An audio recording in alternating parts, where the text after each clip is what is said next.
আসসালামু আলাইকুম রহমতুল্লাহি ওয়া বারাকাতুহু। সুপ্রিয় দর্শক মণ্ডলী, আশা করি মহান আল্লাহ রাব্বুল আলামিনের অশেষ মেহেরবানি ও দয়ায় আপনারা সকলেই ভালো আছেন। সূরা ইখলাস কতবার পড়লে মনের আশা পূরণ হয়, বিপদ দূর হয়? নবী করিম সাল্লাল্লাহু আলাইহি ওয়াসাল্লাম প্রত্যেক রাতে যখন ঘুমানোর জন্য শয্যা গ্রহণ করতেন, তখন দু হাতের চেটো একত্রে জমা করতেন এবং তাতে 3 ফুল করে ফুঁ দিতেন। তারপর তা দেহের উপর যতদূর সম্ভব বুলাতেন। মাথা, চেহারা ও দেহের সামনের অংশ থেকে শুরু করতেন। এই রূপ তিনি 3 বার করতেন। সহিহ বুখারী হাদিস নম্বর 4439। সুপ্রিয় দর্শক, সূরা ইখলাসের অনেক ফজিলত রয়েছে, যা সহিহ হাদিসের মধ্যে এসেছে।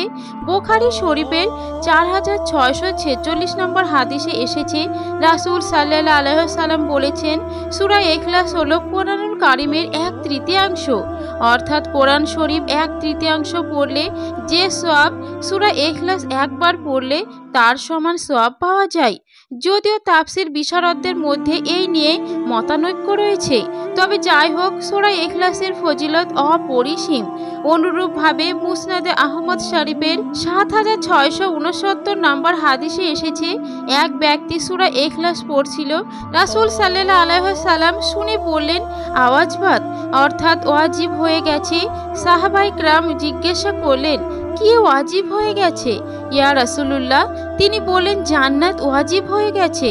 অনুরূপভাবে সহিহ জাবে আল সাগীর হাদিস নম্বর 6472 হাদিসে এসেছে, রাসূল সাল্লাল্লাহু আলাইহি ওয়াসাল্লাম বলেছেন, যে ব্যক্তি 10 বার সূরা ইখলাস পাঠ করবে, আল্লাহ রাব্বুল আলামিন জান্নাতে তার জন্য একটি ঘর বানাবে।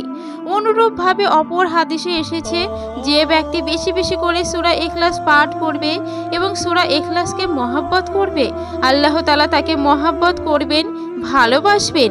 এবার আসি মূল আলোচনায়। সূরা ইখলাস কতবার পড়লে মনের আশা পূরণ হয়? আসলে সূরা ইখলাসের যে ফজিলতগুলো বললাম, সেগুলো হাদিসের মধ্যে এসেছে। সূরা ইখলাস কতবার পড়লে মনের আশা পূরণ হয় তা হাদিসে উল্লেখ নেই।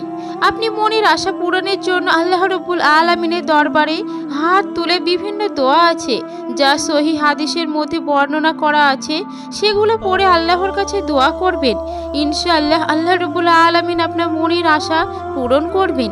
কিন্তু সূরা ইখলাস 10 বার পড়ে বা 200 বার পড়ে দোয়া করলে দোয়া কবুল হয়, এই ধরনের কোনো কথা হাদিসের মধ্যে নেই। তবে আপনি যখন দোয়া কবুলের জন্য আল্লাহ রাব্বুল আলামিনের দরবারে দুহাত তুলবেন, তার পূর্বে সূরা ইখলাস পড়তে পারেন, সাথে হাদিস অনুযায়ী অন্যান্য আমলগুলো পড়তে পারেন।